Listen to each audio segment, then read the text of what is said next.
ক'ত credibility loss আছে মই সময় জানোতো ৰাজনীতি মই শিকা আছেতো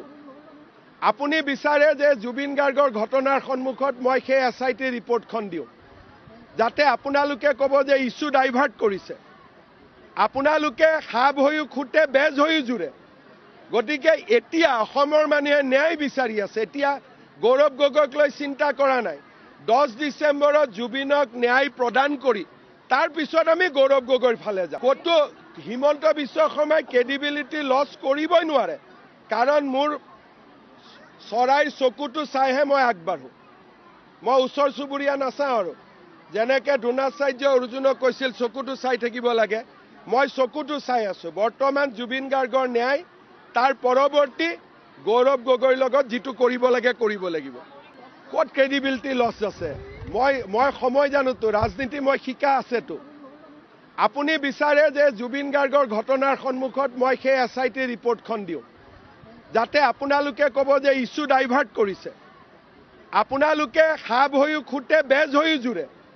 গতিকে এতিয়া অসমৰ মানুহে ন্যায় বিচাৰি আছে এতিয়া গৌৰৱ গগৈক লৈ চিন্তা কৰা নাই 10 ডিচেম্বৰত জুবিনক ন্যায় প্ৰদান কৰি তাৰ পিছত আমি গৌৰৱ গগৈৰ ফালে যাম ক'তো হিমন্ত বিশ্ব শৰ্মাই ক্ৰেডিবিলিটি লছ কৰিবই নোৱাৰে কাৰণ মোৰ চৰাইৰ চকুটো চাইহে মই আগবাঢ়ো মই ওচৰ চুবুৰীয়া নাচাওঁ আৰু যেনেকৈ দ্ৰোণাচাৰ্য অৰ্জুনক কৈছিল চকুটো চাই থাকিব লাগে মই চকুটো চাই আছো বৰ্তমান জুবিন গাৰ্গৰ ন্যায় তাৰ পৰৱৰ্তী গৌৰৱ গগৈৰ লগত যিটো কৰিব লাগে কৰিব লাগিব ক'ত ক্ৰেডিবিলিটি লছ আছে মই সময় জানোতো ৰাজনীতি মই শিকা আছেতো আপুনি বিচাৰে যে জুবিন গাৰ্গৰ ঘটনাৰ সন্মুখত মই সেই SIT ৰিপৰ্টখন দিওঁ যাতে আপোনালোকে ক'ব যে ইছ্যু ডাইভাৰ্ট কৰিছে আপোনালোকে সাপ হৈও খুটে বেজ হৈও জুৰে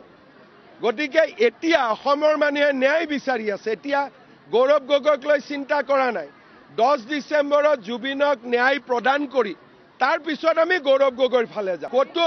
হিমন্ত বিশ্ব শৰ্মাই ক্ৰেডিবিলিটি লছ কৰিবই নোৱাৰে কাৰণ মোৰ চৰাইৰ চকুটো চাইহে মই আগবাঢ়ো মই ওচৰ চুবুৰীয়া নাচাওঁ আৰু যেনেকৈ দ্ৰোণাচাৰ্য অৰ্জুনক কৈছিল চকুটো চাই থাকিব লাগে মই চকুটো চাই আছো বৰ্তমান জুবিন গাৰ্গৰ ন্যায় তাৰ পৰৱৰ্তী গৌৰৱ গগৈৰ লগত যিটো কৰিব লাগে কৰিব লাগিব ক'ত ক্ৰেডিবিলিটি লছ আছে মই সময় জানোতো ৰাজনীতি মই শিকা আছেতো আপুনি বিচাৰে যে জুবিন গাৰ্গৰ ঘটনাৰ সন্মুখত মই সেই SIT ৰিপৰ্টখন দিওঁ যাতে আপোনালোকে ক'ব যে ইছ্যু ডাইভাৰ্ট কৰিছে আপোনালোকে সাপ হৈও খুটে বেজ হৈও জুৰে গতিকে এতিয়া অসমৰ মানুহে ন্যায় বিচাৰি আছে এতিয়া গৌৰৱ গগৈক লৈ চিন্তা কৰা নাই 10 ডিচেম্বৰত জুবিনক ন্যায় প্ৰদান কৰি তাৰ পিছত আমি গৌৰৱ গগৈৰ ফালে যাম ক'তো হিমন্ত বিশ্ব শৰ্মাই ক্ৰেডিবিলিটি লছ কৰিবই নোৱাৰে কাৰণ মোৰ চৰাইৰ চকুটো চাইহে মই আগবাঢ়ো মই ওচৰ চুবুৰীয়া নাচাওঁ আৰু যেনেকৈ দ্ৰোণাচাৰ্য অৰ্জুনক কৈছিল চকুটো চাই থাকিব লাগে মই চকুটো চাই আছো বৰ্তমান জুবিন গাৰ্গৰ ন্যায় তাৰ পৰৱৰ্তী গৌৰৱ গগৈৰ লগত যিটো কৰিব লাগে কৰিব লাগিব